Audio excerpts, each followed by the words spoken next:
Hey YouTube, it's Jimmy here with another video, and this is a Legends of Mid-South Wrestling 3-set DVD review. And this was something I watched about a week ago, but I'm just getting around to doing the review now. I recently got this one for Christmas, and yep, I watched the whole thing with my dad, and it was what I heard from this was either you're gonna love it or you're gonna hate it, but you'll see how it is once I'm done talking about it. But yeah, I messed it up already. I don't know how, but it's already screwed up. But whatever. Got Ted DiBiase, Junkyard Dog, and Jake the Snake on the cover. There's a side. On the back, you got Hacksaw Jim Duggan, Michael Hayes, and One Man Gang. Let me read you the back.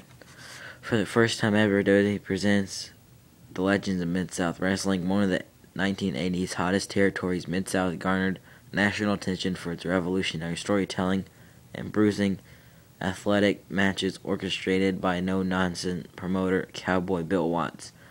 Now the legends and Hall of Famers who cut their teeth in Mid-South share their tales of the fabled proving ground as we deliver over 20 classic confrontations, including all that stuff that I will go over when I open it up. But here's some more. I think that's Larry Zbyszko right there. Dr. Death, JR, Magnum TA, Terry Bam Bam Gordy, and Butch Reed. Take a look at there's the thing. It's not a insert right there or whatever, but behind, here's a disc. They have the same stuff on each, like the same art. They just change it to a 1 and a 2 and a 3, but there's the little logo that they have. But the first, this is not really a documentary, but they talked about things in between matches, and I'm just gonna go ahead and tell you all that is. But yeah, I'm not for sure on everything what it was between the matches, but yeah, the first one was the beginnings, and then Ted DiBiase was just there. He talked about his starting there, whatever, and then it was Ted DiBiase versus Paul Orndorff from December 1981, and then Junkyard Dog. It's sort of hard to see because of this thing. And then Junkyard Dog, and it was talking about him or whatever, and then Andre the Giant, Dusty Rhodes, and Junkyard Dog versus Alpha Sika and Big Cat Ernie Ladd from January 1982. And then it talks about the Rat Pack, DiBiase, Ted DiBiase, Matt Bourne, and Jim Duggan. I think that's what they called him, but it's Jim Duggan. But I think they're calling him Jim Duggan in Mid-South. But then it was no disqualification match for the North American and Mid-South Tag Team Championships. Junkyard Dog and Mr. Olympia versus Ted DiBiase and Matt Bourne, October 1982. And then Coal Miners, Gloves, Cage, Tuxedo, Loser Leaves Town match. That's probably the most stipulations of any match.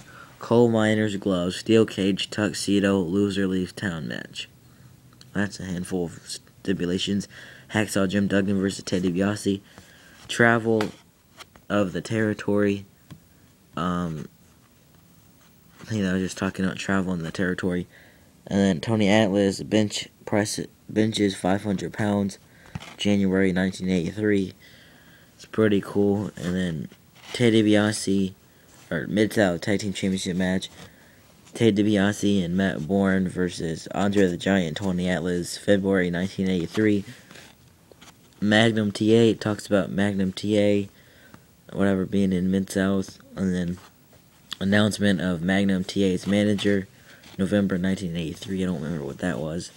Mr. Wrestling 2 conducts workouts with Magnum TA. I guess they're just working out, December 1983.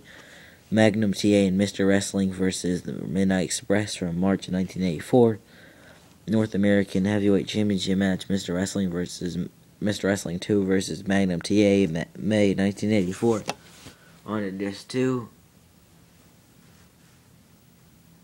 Hacksaw Butch Reed talks about him, and then A Painted Dog Butch Reed attacked Junkyard Dog in May 1984 and put paint on them, and then a tar and feather dog, he put tar on him and then threw a bag of feathers on him. It was weird. And then it was a ghetto street fight. It was a funny name. Sort of racist because they're both black, but Junkyard Dog versus Hacksaw Butch Reed. Midnight Express and Rock and Roll Express rivalry. And there's talking about the rivalry. Mid-South Tag Team Championship no disqualification match, the Rock and Roll Express versus the Midnight Express, May 1984. Jim Ross interviews the Rock and Roll Express, October 1984. The Rock and Roll Express versus Midnight Express, Jim Cornette in a straitjacket. They put him in a straitjacket and then put him in like this thing where they go for the phones or whatever, and they rose him up. It was weird. And then Shawn Michaels learns from Ted DiBiase. It was just Shawn Michaels talking about starting out with Ted DiBiase and stuff, and it was Shawn Michaels versus Ted DiBiase, December 1984. Terry Taylor's big match against Ric Flair, and Terry Taylor told the story about how Ric Flair come in and smelling like beer, and he told Terry Taylor to get him some coffee, and it was his opponent, and he had been drunk and was having a hangover, and his hair was dirty and stuck to the side of his head, and right before he thought that he was going to have to carry him throughout the match in a 60-minute match. And then the next minute, when it's time for the match, Ric Flair comes out, his hair's all nice again, and he's got his robe, and he's ready for the match, and they go the whole 60 minutes. Or not the whole 60 minutes, but it was a long match, but it was a good one. NWA Championship match, Ric Flair versus Terry Taylor, June 1985. Now one of this 3. Mid-South Television title match, Snowman versus Jake Roberts, June 1985. And then Ted DiBiase becomes a good guy. I don't really remember what that one was about. NWA World Championship match, Ric Flair versus Ted DiBiase, November 1985. Mid-South goes national is when Mid-South got on national TV or whatever.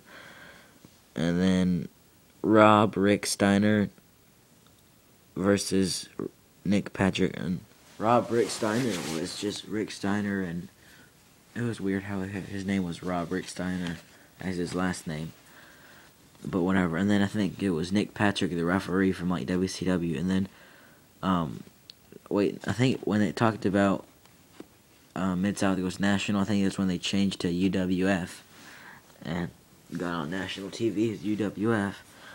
And then it was Blade Runners versus John O'Reilly and Ken Massey from March 1986. And the Blade Runners was Sting and Ultimate Warrior. Then Hacksaw Jim Duggan, UWF Heavyweight Championship match, Terry Bam Bam Gordy versus Hacksaw Jim Duggan. August 1986. Fabulous Freebirds, talks about Fabulous Freebirds being in there. And then Ted DiBiase and Steve, Dr. Death Williams versus Michael P.S. Hayes and Buddy Roberts from September. Oh, there's a lumberjack match, September 1986. And then Terry Bam Bam Gordy, talks about him being there. Terry Bam Bam Gordy versus Dr. Death for the UWF Championship in September 1986. And then One Man Gang, talks about him being in it. And then it was One Man Gang versus Big Bubba Rogers, also known as Big Boss Man, for the UWF Championship in June 1980. 1987, I have to lift it up and look under there. And then talks about Dr. Death, Steve Williams, and when he won the first time, the bell, I think, or something like that. And then it was Dr. Death, Steve Williams versus Big Bubba Rogers. Big Bubba Rogers in July 1987 in Oklahoma City, Oklahoma, for the UWF Championship. And that was the last match, and it was good. I thought that I was going to be bored out of my mind this whole DVD, but I actually really enjoyed the DVD, and I thought that it was going to be so boring, and I was like, man, I'm gonna wait till it's like $2 to get it, because that DVD is gonna be so boring. But it was definitely worth the money. It was a great DVD, and they have enough footage to probably make another or a third one, second or a third one. But I don't know if they'll do it because JR is gone. But they probably could do it without JR. But JR played a big part. I thought I wasn't gonna like it because a lot of old footage, it doesn't have commentary or something like that. And like I've seen some DVDs with no commentary, or not full on no commentary, but some of Bret Hart's matches on his DVD had no commentary or whatever. But JR went back and redid commentary and did commentary. But there was this one where he was doing commentary, but you could see him like on the screen, and it was like the old JR or whatever. But overall, I'm gonna give this set a 9 out of 10. Not the best, but it was a really good match comp, and it had some good insight on Legends or Mid-South Wrestling. I didn't know pretty much nothing about it, and yeah, you should go pick it up. It's at Walmart for like $12, and yeah, that's about it. Don't forget to comment, rate, subscribe, bye.